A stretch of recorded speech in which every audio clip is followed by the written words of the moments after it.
Ladies and gentlemen, welcome to another edition of Colts Coffee and Conversation. My name is Carl. And I'm Holly. And I'd like to welcome you to another exciting edition of Colts Coffee and Conversation. How are you, Holly? I'm doing well, and you, Carl? I'm doing well as well. I want to say we hope you all had a wonderful holiday. We hope you had an amazing experience come Christmas, because we actually had a really good Christmas. Yes, we did. I enjoyed it thoroughly, actually. It was one of the best Christmases we've had in many a year. Oh, that's very nice to know. Yes. It was. It was very nice. It felt like Christmassy. Oh, good. Yeah, it wasn't too commercial.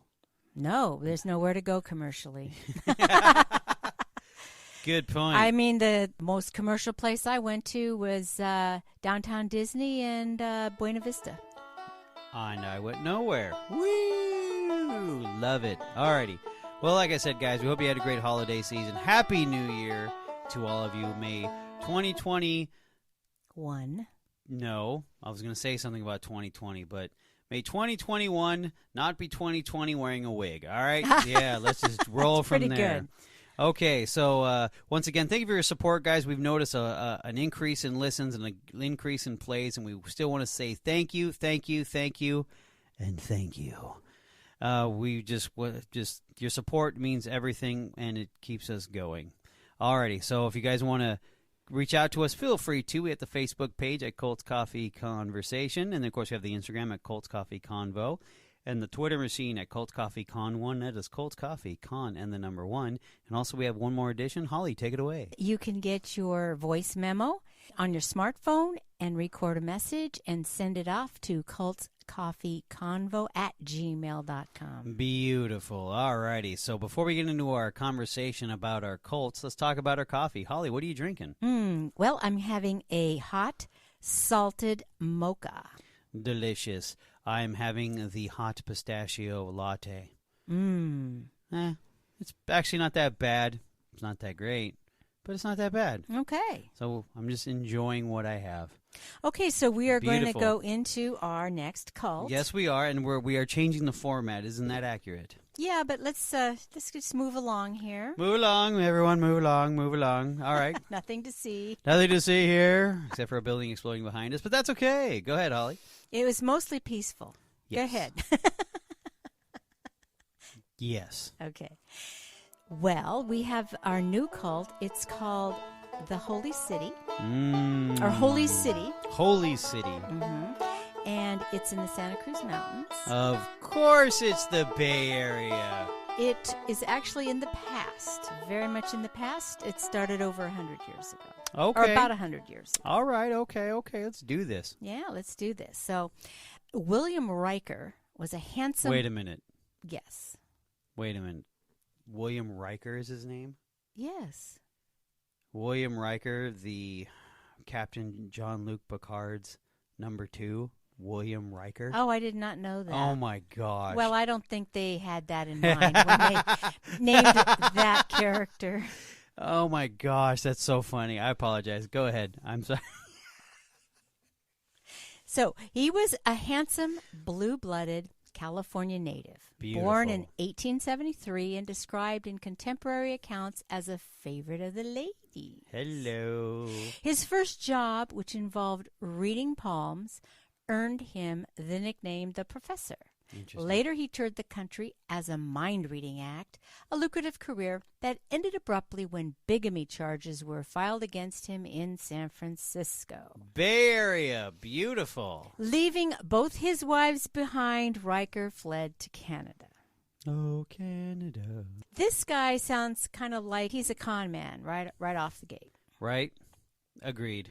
It A was successful con man at that. Yes. It was there that he developed the perfect Christian divine way. Of course he did. A credo that involved total celibacy, abstinence from alcohol, hardcore white supremacy, and communal living. Oh, what a beautiful, nice It's a recipe for a cult. beautiful sprinkle, yes.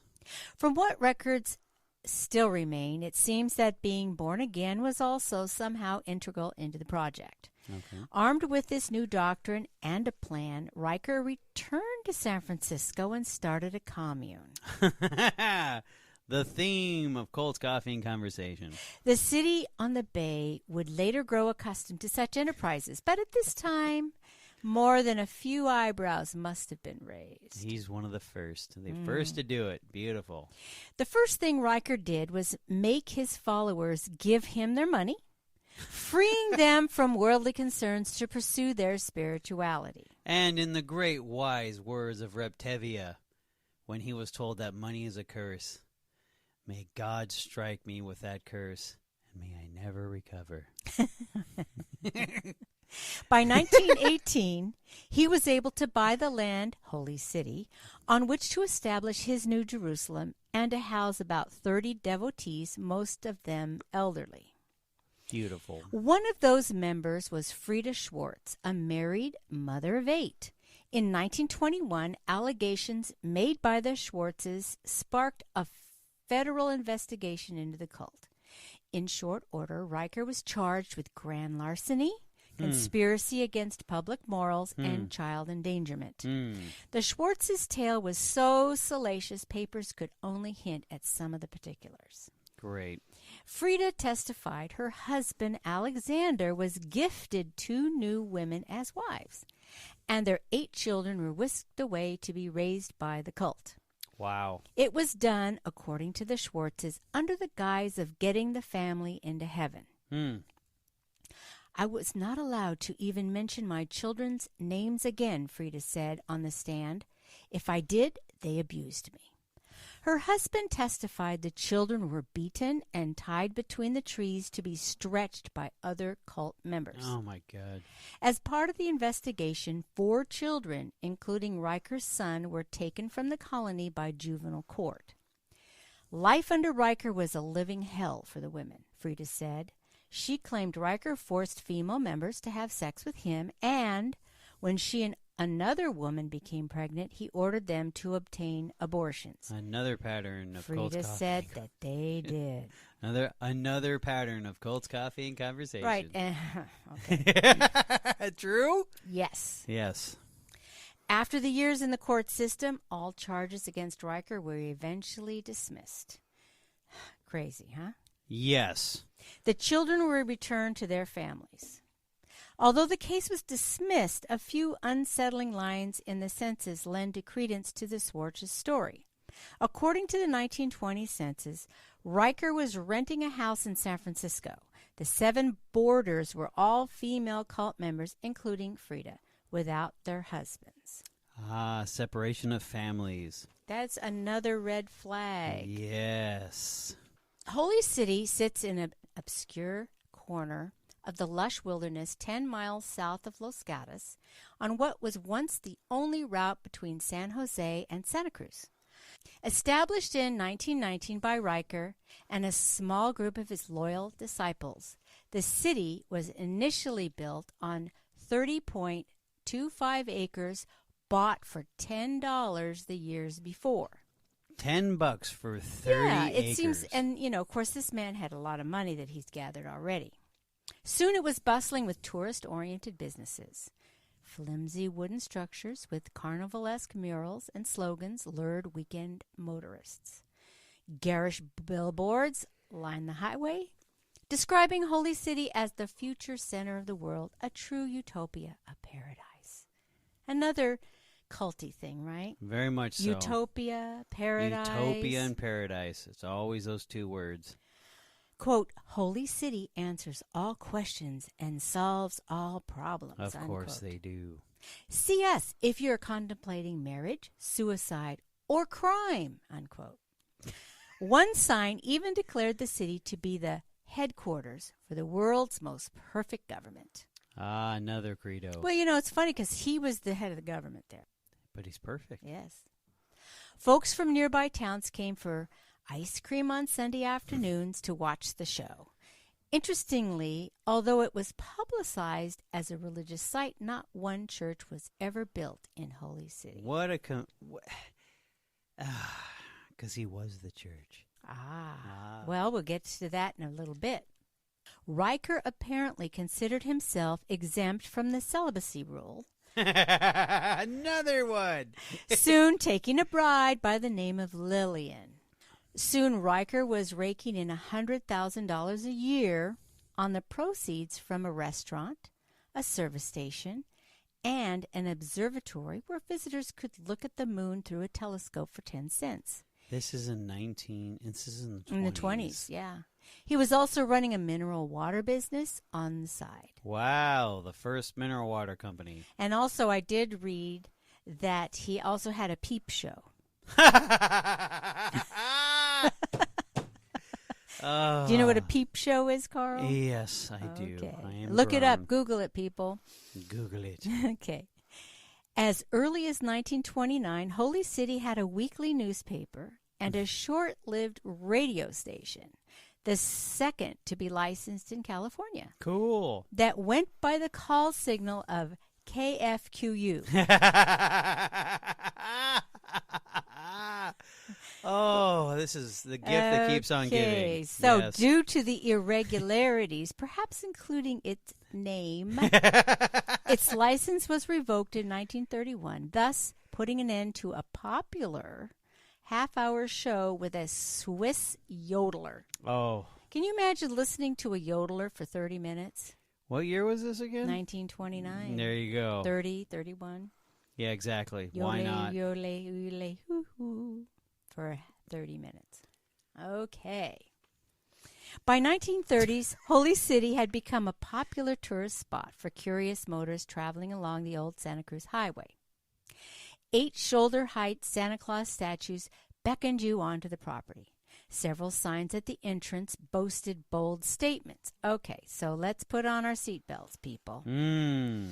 Quote, "The only man who can save California from going plumb to hell, I hold the solution," unquote. Of course. The other quote is, quote, "Holy City, headquarters for the world's perfect government. Stop and investigate," unquote. Okay, so Riker's idea of perfection, it seems, was an entirely white population. Another one of his controversial and, in this case, downright offensive signs read, okay, quote, "Asians and Negroes keep out of Holy City until you've learned your place," unquote. Wow. And one where everyone except for Father Riker had to follow a strict set of rules and live without money or worldly possessions. Of course. Of course. Riker was a man full of contradictions. He was an enthusiastic supporter of Adolf Hitler. And yet, he was overly friendly to Jews and welcomed them with open arms into his flock. Interesting. I wonder why. Maybe some financial stuff might be involved there, yeah. He preached celibacy, and yet he was a bigamist before founding Holy City and took a wife after establishing his strict ideology. He also preached sobriety and yet encouraged the man leasing the restaurant on his property to add a bar to the establishment.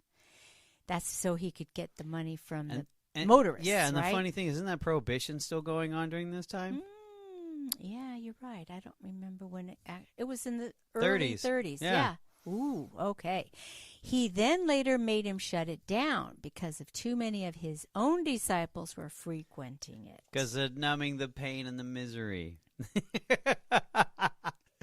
Oh, gee. Go ahead. He said, quote, "To my people I am God," Ooh. unquote. He's now a deity. Made himself a deity. Despite his blatant hypocrisy, Riker's cult-like group persisted through the Depression. He was quoted saying, quote, "My people will do anything I tell them to do. To them I am God," unquote. Oh, God. Okay, so the Holy City fared well for a while, profiting from both dedicated followers and curious tourists. Okay, so we already talked about they had all kinds of stores, gas stations, the post office, meat market, restaurant, barbershop. Oh, and the barbershop, the disciples had to borrow money from Riker to get a haircut. Wow. Talk about power. All Print right. shop, lecture hall, zoo, motion pictures. Sounds like a Peep modern... show. And ballroom with a sign reading, quote, "Agreeable dancing is as near heaven as any mortal will ever get," unquote. Sounds like a 1930s soul vein. Exactly. Now, the yodeler. yes, exactly. Well, and he liked Adolf Hitler, the German stuff. Oh, jeez. Quote, the Emancipator, as Riker liked to call himself, also had grand plans for an amphitheater that would seat 17,000 people and host shows where he would miraculously cure people posing as blind, deaf, or crippled. Oh, my God. So now he sounds like a faith healer, right? Yes. Okay. Beautiful. Holy City was neither holy nor a city. It can mostly kindly be described as a white supremacist hangout attached to a roadside attraction. In order to draw attention and new converts, Riker created a must-see tourist shop along the new roads through the Santa Cruz Mountains. The print shop got regular work, and the Holy City was full of posters boldly proclaiming Riker's favorite and most deeply racist amorphisms. So here they are. Now, this is offensive, people. Probably going to have to put a strong language on this podcast. Probably. Quote, our California belongs only to the white race man, unquote. Quote, it must be purged of this deadly polluting oriental disease, unquote. Okay, so he didn't like Asians. On the subject of disease, he said he'd found the cure for cancer, heart failure, Bright's disease, and all other ailments.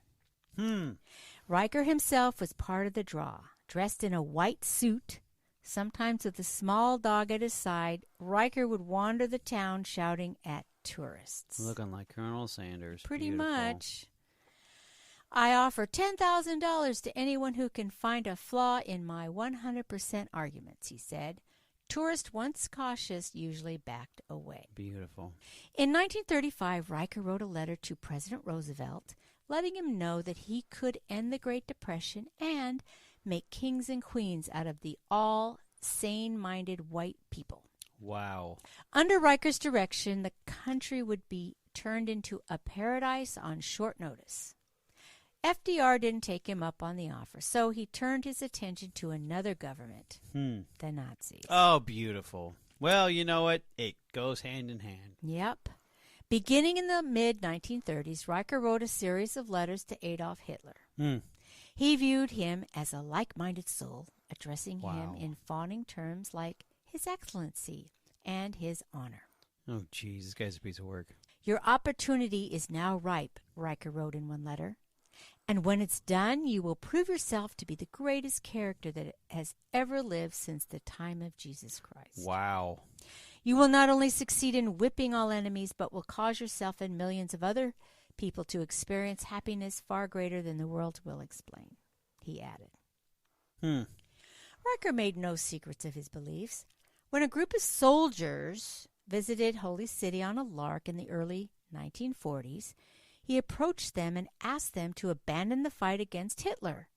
Instead, they should allow Germany to take over Europe and focus on defeating the threat of the non-white Japanese military. He even handed them pamphlets to distribute at Moffett Field, boasting Hitler had adopted some of my ideas, unquote. Instead, the soldiers turned them over to the FBI, which charged Riker with sedition. Beautiful. The trial was a blockbuster. Representing Riker was young Melvin Belli, an up-and-coming San Francisco lawyer. His defense was not that Riker didn't write the letters. It was that Riker was such a crackpot that his letters were ultimately harmless. His efforts were pitiful and pathetic, Belli said in court, but they were not seditious. The court agreed, acquitting Riker of all counts of sedition and subversive activities. When his victorious lawyer asked Riker for the remainder of his legal fees, Riker declined. Of course, he's above it. He said, quote, my son, I shall reward you with a seat in my kingdom of heaven, unquote. Belli recalled him saying, and that is far more emollient than a paltry $5,000. Belli did not share this view. He sued Riker, winning the case in 1943. Riker returned to his holy city, if not chastened, at least temporarily quieted. He ran for governor of California in 1942, 1946, and in 1950. No one paid him much mind. Of course. The end was near for Riker's perverse paradise. Highway 17 had opened in 1940, routing traffic away from Holy City. Isolated from the busy road, looky-loos dwindled year by year, and so did his religious converts. Glorious. The popularity of the cult finally fizzled as Riker's followers began to see their leader as the manipulative and deceitful man he really was. About time. What took him so long? Riker wouldn't allow spouses to live together in Holy City, yet rumors spread that the leader slept with all his female disciples. Of course, he's God. By 1938, only 75 men and 4 women lived at the site. I think that's quite a bit. It is. As far as total number of people, yeah, but the difference between male and female is drastically different. Yes. In 1947, his son William was found badly beaten after police followed a trail of blood from a San Jose tavern to a shanty where William was living. He told police his severe back and chest injuries, along with facial lacerations and a broken ankle, were inflicted by cult members when he announced he was leaving. That's another thing. You want to leave a cult? Take a beating. Yep. Either physically, emotionally, financially. Or all three. Exactly. Police believe Riker, fearing the wrath of the cult, never would have reported the beating had not Officer Neese found him at the end of the trail of blood, the Chronicle reported. Sadly, the tale of William ends here, although he is not listed as a relation in his father's obituary, suggesting William Jr. was perhaps able to ultimately escape his father's influence. In 1950, Riker's wife, Lucille, died of a stroke, and in 1961, Riker was removed as Holy City's leader by the board. A few years later, the Chronicle reported he converted to Catholicism. Ah, but I thought he was God. He could heal. I know, isn't that strange? Very strange, very strange. He said, quote, "I've been living a celibate life for 10 years. He was 94 years old when he said this. And so he finally used to be celibate at 84. Yeah. It didn't work anymore. And I was intelligent. He says, I was intelligently converted. I bet. Sure. Go ahead. He spent his last years at Holy City allowed to live on the property, if no longer in charge of it. Curious locals ventured up every now and then, but there was little to see. Most of Holy City burned down in the late 1950s. Local newspapers called the fires mysterious. Riker, who once boasted of his ability to cure any ailment known to man, died of natural causes at the age of 96. Question. If he owns the land, why can't he stay on the land? Oh, he must have somehow, I think there was some kind of transfer of title. Interesting. I wonder who got the transfer. Well, I didn't go into that. No, don't worry about it. It's a curious thing because I know that he didn't end up owning it. He might have had to sell it for finances. Yeah. But wait a minute. You're not supposed to live with the burden of personal possessions and money. Well, I guess ultimately he didn't. Good point. Good catch. In the end, his healing claims didn't save his soul. Of course. Today, all that remains of Holy City is one modern building and the narrow road that bears its name. The old buildings have disappeared except for a derelict shack that may or may not have been part of Father Riker's small empire. A shop with a day-glow sign reading Holy City Art Glass, Holy City, California, reminds those few who drive by that a tract of 30 acres here in the Santa Cruz Mountains was once bustling with loyal disciples and curious tourists. Bob and Trish Duggan, a Silicon Valley couple with a net value of more than $3.2 billion, recently got a sweet deal on their purchase of 142 acres of lush woodland off Highway 17. The land, which was originally listed for $10 million, eventually went to the pair for around $6 million, as first reported by the Silicon Valley Business Journal. Plans for this site have not been revealed as of 2018. Now, who are the Duggans? Well, they are, as of, I think it was like 2016 or something, they were listed as the highest donators to the Church of Scientology. Interesting. Really? Yeah. That could be their new secret base. Their new It could be some kind of a base. Wow. Yep. But who are they, though? What do they do? How did they get the billions? Oh, I didn't. I saw it, but they did some kind of pharmaceutical thing. Oh, okay, it makes sense. Yeah, and I think it was pharmaceutical. But anyway, they were billionaires by, what they develop, they sell it off or something. Right. Yeah. Wow. The plot thickens. Yep. Beautiful. So that was Holy City and Father William Riker. All righty. What a caricature. Mm-hmm. Ugh. And then this was in the 1900s. Well, like the thing the turn of is the that century. it's funny because I'm thinking, my mother, she was actually a child during that time. Right. And I don't know if she was able to go up there. They must have gone through there in order to get to Santa Cruz. Right. Huh. Interesting. So she's unfortunately not with us. She would be in 100 this year. So, yeah, we probably couldn't get much out of her at that point. That's insane. All righty. Well, what a wonderful tale and what of an interesting web that has been weaved. Okay, Carl. Wow. Alrighty, well, on that note, thanks again, guys, for your appreciation. Thank you for your likes. Thank you for your comments. And thank you for your support. And we know that you know that we know we love you, Coltonites. And on that note, good night, Holly. Good night, Carl.